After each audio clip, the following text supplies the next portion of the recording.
भाजपचं टेन्शन वाढलं कारण की कॉक्रोच पार्टीच्या अभिजित दिपकेने 15 ऑगस्टला मोठी घोषणा केली आहे. कॉक्रोच पार्टीच्या आंदोलनामुळे भाजप सरकारचे काय हाल झाले हे संपूर्ण देशाने पाहिलं. एका मंत्र्याचा राजीनामा देखील झाला. पण आता पुन्हा एकदा कॉक्रोच पार्टी 15 ऑगस्टला एक नवीन मोहीम चालू करणार आहे. 15 ऑगस्टला आता फक्त 2 दिवस बाकी आहेत आणि या 2 दिवसामध्ये देशातील 22 राज्यांमध्ये म्हणजे ज्या राज्यामध्ये भाजप आणि एनडीएचं सरकार आहे तिथे वेगळीच एक चर्चा सुरू व्हायला लागली. कारण की 15 ऑगस्टला कॉक्रोच जनता पार्टीने केलेली घोषणा आणि ही घोषणा म्हणजे प्रत्येक पालकांसाठी, प्रत्येक विद्यार्थ्यांसाठी महत्त्वाची, कारण की ही आपल्या गावातील सरकारी शाळेत संबंधित आहे. हे काही एका शाळेसाठी किंवा एका गावासाठी नाही आहे. देशभरामध्ये ज्या ज्या ठिकाणी सरकारी शाळा आहेत, मग ते शहरामध्ये असो किंवा खेड्यागावामध्ये असो, तेथील नगरसेवक असो, सरपंच असो, सर्वांना आता याचा जाब विचारणार आहे. गावामधील सरकारी शाळेमध्ये किंवा शहरामधील सरकारी शाळांमध्ये मुलांना स्वच्छ पिण्याचं पाणी मिळतंय का? शाळेमध्ये स्वच्छ शौचालय आहे का? वीज आहे का? मुलांना शाळेमध्ये जो भत्ता दिला जातो तो चांगला आहे का? चांगल्या क्वालिटीचा आहे का? शिकवण्याची व्यवस्था नीट आहे का? शिक्षक रोज शाळेत येतात का? या सगळ्या गोष्टीची आता 15 ऑगस्टपासून माहिती घेतली जाणार आहे.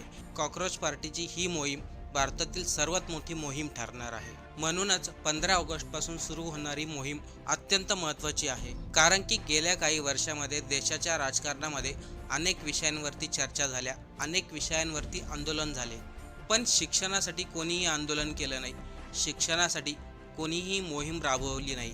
विशेष करून सरकारी शाळांसाठी आपण वारंवार सरकारी शाळांवरती टीका करतो ना.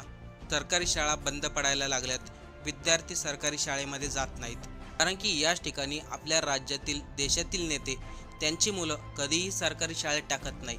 त्यांची मुलं परदेशामध्ये शिकतात आणि ते नेते जाहिरात करतात सरकारी शाळेची. त्यामुळं कॉक्रोच जनता पार्टी 15 ऑगस्टपासून जी मोहीम राबवणार आहे त्याने सरकारला देखील टेन्शन आलंय.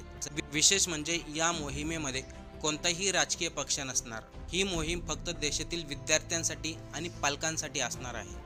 आता इथे बऱ्याच लोकांना प्रश्न पडतो, कॉक्रोच जनता पार्टीने आंदोलन केलं होतं, ते आंदोलन संपलं, मग ही सरकारी शाळेची मोहीम राबवण्याची काय गरज आहे? त्याचं सर्वात महत्त्वाचं कारण म्हणजे राजकीय नेते आपल्याच मुलांना परदेशात शिकायला पाठवतात. जर त्यांची मुलं सरकारी शाळेमध्ये शिकली तर त्या शाळा किती सुधारतील, त्यामधील शिक्षण व्यवस्था किती चांगली होईल, मुलांसाठी सर्व सुविधा उपलब्ध होतील. या मोहिमेवरती अभिजित दिपकेला एका जणाने विचारलं, मग तुम्ही राजकीय पक्ष का काढत नाही? अभिजितने यामध्ये स्पष्ट सांगितलं, आम्हाला कोणताही राजकीय पक्ष काढायचा नाही, आम्हाला कोणतीही निवडणूक लढायची नाही. सरकार जर चुकत असेल तर आम्ही त्या ठिकाणी उभे राहणार आणि जनतेचा प्रश्न म्हणून आम्ही त्या ठिकाणी जाब विचारणार. मग केंद्रामध्ये कोणाचंही सरकार असो, आम्हाला त्याच्याशी घेणं देणं नाही. पण आता या मोहिमेमध्ये काय होणार आहे बघा. दिपकेने सांगितलंय की ज्या ज्या सरकारी शाळा आहेत त्या सर्व सरकारी शाळांचं ऑडिट होणार. हे ऑडिट गावातल्या लोकांनी स्वतः करायचं आहे किंवा गावामधील सरपंचांनी करायचं आहे. त्या ऑडिटमध्ये आपल्या गावातील शाळेमध्ये मुलांना पुरेशा सुविधा आहेत की नाही याचं निरीक्षण करायचं आहे आणि जर नसेल तर आमच्याकडे एक फॉर्म भरून द्यायचा आहे. आणि जर जाणवलं सरकारी शाळेमध्ये पुरेशा सुविधा नाही तर यावरती मोठं आंदोलन केलं जाईल. नेमका अभिजित दिपकेने काय सांगितलंय ते अगोदर ऐका. इस 15 अगस्त को हमारा 80th इंडिपेंडेंस डे है, लेकिन 80 इयर्स में अगर सबसे ज़्यादा कोई चीज़ निगलेक्ट हुई है, सबसे ज़्यादा कोई चीज़ इग्नोर की गई है, तो वो है हमारे गांव में जो सरकारी स्कूल होते हैं वो. 80 साल में हम लोगों ने गांव में जो स्कूल होते हैं उन पर ज़रा भी काम नहीं किया है. हमने नई पार्लियामेंट बना दी, नया पीएम हाउस बना दिया, तो हम नए स्कूल्स क्यों नहीं बना पाए हमारे गांव में? क्या हमारे गांव में जो किसान और मजदूर के बच्चे पढ़ते हैं उन स्कूलों में, क्या उन्हें हम अपने देश का भविष्य नहीं मानते? आज तक हमने उन बच्चों के लिए क्या किया और क्यों उनको हम आज तक वो फैसिलिटीज प्रोवाइड नहीं कर सके जो किसी बच्चे को एक बड़े सिटी में मिलती है? आज भी गांव के बच्चों को पैदल चलकर पता नहीं कितने दूर जाना पड़ता है स्कूल अटेंड करने के लिए, और वहां जाने के बाद ना पानी की फैसिलिटीज होती है, ना टॉयलेट की फैसिलिटीज होती है. इससे खास करके जो छोटी लड़कियां होती हैं उनको कितनी दिक्कत होती है. तो मुझे लगता है कि इस 15 अगस्त को अगर हमको किसी चीज पर ध्यान देना चाहिए, एक नई शुरुआत अगर करनी चाहिए, तो वो शुरुआत हमारे सरकारी स्कूलों को ठीक करके करनी चाहिए. और इसके लिए मैं खुद अपने गांव हिंगोली जाकर वहां के सरपंच से रिक्वेस्ट करूंगा कि प्लीज आप गांव का स्कूल ठीक करिए और उसके साथ साथ जितने भी सरपंच ये वीडियो देख रहे हैं, मैं उन सभी लोगों से अपील करता हूँ कि एक चांस है हम लोगों के पास अब कुछ नया करने का, कुछ अच्छा करने का। तो क्यों ना हम जितने भी गांव में सरकारी स्कूल है उन स्कूलों को ठीक करें, उन स्कूलों को बेहतर बनाए, ताकि जो किसान और मजदूर के बच्चे गांव के स्कूलों में पढ़ सकते हैं, उनको भी लगे कि वो भी इस देश का भविष्य है। और इसके साथ साथ हम एक और चीज करना चाहते हैं, वो है सोशल ऑडिट। तो जितने भी पेरेंट्स हैं जिनके बच्चे सरकारी स्कूलों में पढ़ते हैं, मैं उन पेरेंट्स से रिक्वेस्ट करता हूँ कि आप अभी एक सोशल ऑडिट करना शुरू कर दीजिए।